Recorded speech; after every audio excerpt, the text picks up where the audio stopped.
So that's great. Pretty much I was screwed. I ran out of money. Actually, I had to overdraw my account so I could spend the night in a hotel because I was scared to sleep on the streets again, because sleeping in your car in Brooklyn is probably one of the scariest things I've done in a long time. And yeah. Jesus.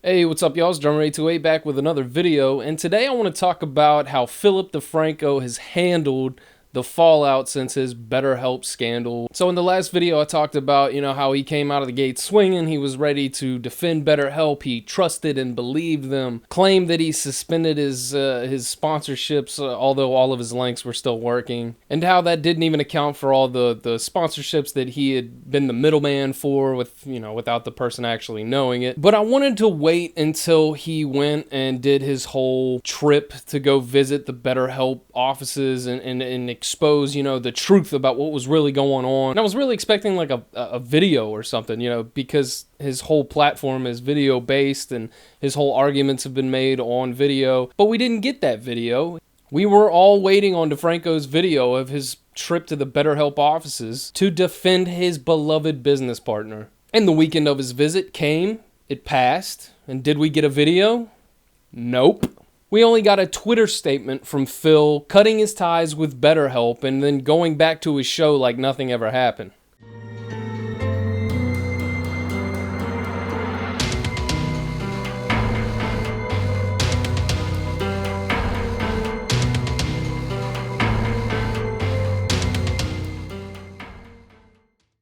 After scoffing at us for pointing out all the problems with BetterHelp, and calling the criticisms of his shady and secretive business practices nothing but a hit piece, Phil tried to back out of the situation and then continue on as if nothing had ever happened to begin with. Wait a minute, Phil, you trusted and believed in this company. You acted like we were the crazy ones and wrong for warning other people about this service. But now that you've cut ties with BetterHelp, it kind of looks like we were right, doesn't it? So now that you can't defend this service anymore and you look like an idiot with egg on your face, you think you can just put a tweet out and move on as if nothing happened after publicly smearing anybody who came out against this service? What, Phil, no apology? I think you owe a lot of people an apology, Phil. You owe the people like me and Memology and the Killstream, you owe us all an apology. You owe an apology to every single person that went out there and spoke their mind about this shady business. We were right. But we're not the only ones you owe an apology to. You also owe an apology to your Patreon supporters who you manipulated into funding an ad agency while they thought they were funding a news network. You also owe an apology to all the YouTubers like Boogie2988 that got roped into this service and had no idea that you had anything to do with bringing them this shady business. They got wrapped up in this whole controversy because of you. Phil, you've straight up been caught doing some really shady stuff, man, and you let a lot of people down. You should be on your knees begging for forgiveness. But no, you pretend like it never happened. What's up, you beautiful bastards? Let's just jump right into it. Keeping on doing the same crap you've been doing for years. And I'd say the only thing worse than Phil being just a scummy piece of garbage would be his easily manipulated fan base. Not all of them. There's people that are smart. There's people that have figured out what's going on. You can see him because he's going into the red on his subscriptions on a daily basis now. But he still has those diehard fans that are holding out for Phil. We're with you, Phil. We support you, Phil. We got your back no matter what, even though you're lying and scamming everybody. And they're in my comment section saying, this is just a hit piece. I can't believe you. I know a witch hunt when I see one. A witch hunt would be something based off absolutely no evidence. We've brought out, and me, not just me, there's a lot of people out there that have brought out plenty of evidence to completely expose what's been going on here. And I'll tell you what, it goes deeper than I've even brought up. This story's not over. Like I said in the last video, there's more and more stuff that's going to continue to come out about this. I think Phil began to realize just how dark this whole thing actually is and wanted to get out now because he knows that there's more stuff on the way. And for those brain-dead fans that do nothing but support this scumbag, like, I got nothing to say for you. There's nothing I can say to convince you. Your mind's already made up. But who I do feel bad for are the Philip DeFranco fans that are in my comment section. And they've opened up their ears to this. They're willing to listen to the truth. And you can see the disappointment in their comments when they're just like, I can't believe Phil would do this. This is horrible. I never saw this coming. He's really changed over the years, and I feel bad for them. I do. But let me just correct something for you guys. He hasn't changed over the years. He's done this kind of thing in the past, too. Now, if you remember, I've told you, I've been on YouTube since the beginning, and I was aware of a previous scam that Phil has run in the past.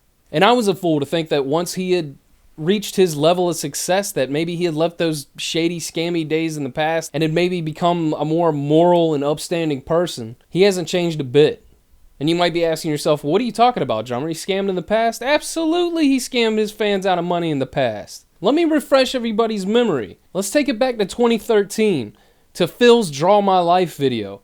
In that video, he explains a situation where he got catfished. We'll let Phil tell you, in his words, what happened when he got catfished. And for a bit, I hated women. Until I met this girl on the internet, and we had awesome conversations all the time, and we got to know each other over 6 months. And I'd finally reached this point where I was like, I'm done with college. I hate this. I want to do YouTube. I want to, I don't know, intern on some late night talk show. And we decided we'd be roommates in New York together, and I put all my stuff in my car, and I drove up there, hopeful and excited, only to find out I had been duped, or as it is known now, catfish. This girl existed somewhere in Kansas. I had already used the money for first month rent and deposit, and I barely made it back home, overdrawing pretty much every card I had in my name for gas. And at this point, I hated life. Not only did I feel like a chump, but I had a mom whose favorite thing to do seemed to be pointing out terrible things about me. And I made a video asking people that watched me if they could give me money so I had enough gas money to get to Florida, to live with my dad, and amazingly, $500 showed up in a PayPal account. And I closed down the donation page, I hopped in my 1996 Geo Prism and drove to my dad. You know, I found that particular part of his story to be extremely interesting,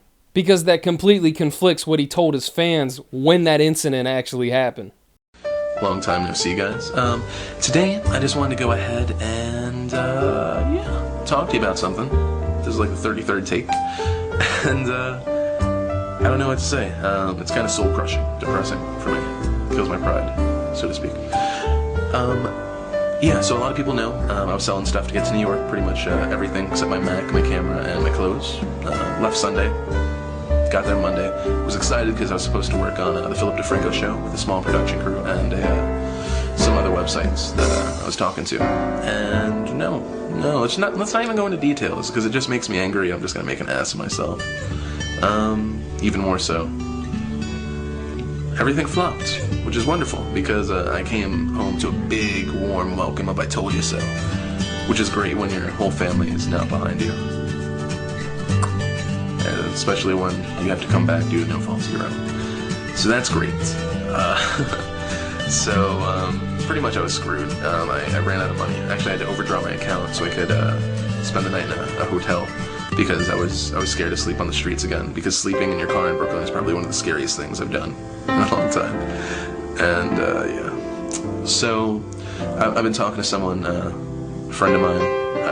I do have family in Tampa, and I'm trying to get a friend to hook me up with a server job, which would be cool because I've done that before, and I can make some initial money fast and get a place as soon as possible. But yeah, I can't stay here anymore due to conflicting family matters. Jesus. But yeah, so we're setting up a website, phillyD.tv, and it's for the Philip DeFranco show and certain skits and stuff that I was and I'm still going to try and do. But yeah, I decided to go ahead and put the site up now. And if you want to help, and I'm not saying I'm deserving, there's so many other causes, other people that deserve, but if you want to help me out with this tough situation, to be there to help me pick myself back up, because I think a lot of people have been in that situation, then you can help me out there on phillyD.tv. There's a little donation button if you want to help.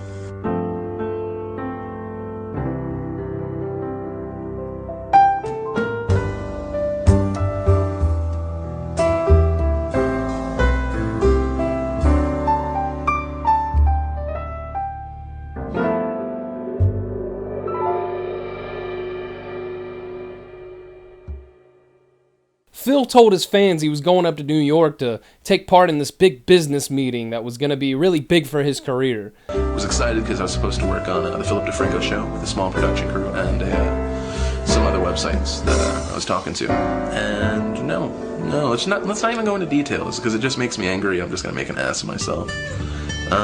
He didn't tell him he was going up to get some pussy in New York. We decided we'd be roommates in New York together, and I put all my stuff in my car and I drove up there hopeful and excited, only to find out I had been duped, or as it is known now, catfish. This girl existed somewhere in Kansas. I had already used the money for first month rent and deposit. But when he realized he had been catfished and it all fell through, he hopped on his video camera and decided to tell his fans that this big business meeting that he was going up there to have fell through and didn't work out, and that now he was out of money and out on the street. He played sad piano music and begged for money.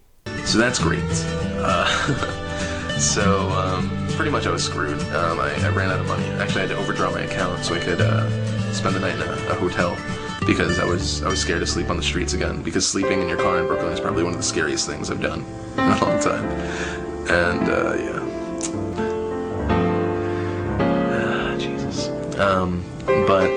yeah. So we're setting up a website, phillyD.tv, and it's for the Philip Defranco show and certain skits and stuff that I was and I'm still going to try and do. But I decided to go ahead and put the site up now. And if you want to help, and I'm not saying I'm deserving, there's so many other causes, other people that deserve, but if you want to help me out with this tough situation, to be there to help me pick myself back up, because I think a lot of people have been in that situation, then you can help me out there on phillyD.tv. There's a little donation button if you want to help. He shook his little change cup out at his fans to try to get some sympathy money from them. Phil is a self-centered douche that has always manipulated his audience and lied in the past and present for money. When it comes to scumbag YouTubers, Philip Defranco is the worst. Hey, this is Drumr828. Thanks for watching this video. Be sure to give it a thumbs up if you enjoyed it. It really helps the video survive on YouTube. Also, subscribe to keep up with the channel. And turn on the notification bell to instantly find out about new videos. I make music, motovlogs, comedy, live streams, and anything else I feel like doing.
I want to give a special thank you to Reamce, Breakdanceexpress, EarJuice, Mr. Boorish, and Becca NevaMind for their support every month on Patreon. It's their support that keeps this channel going.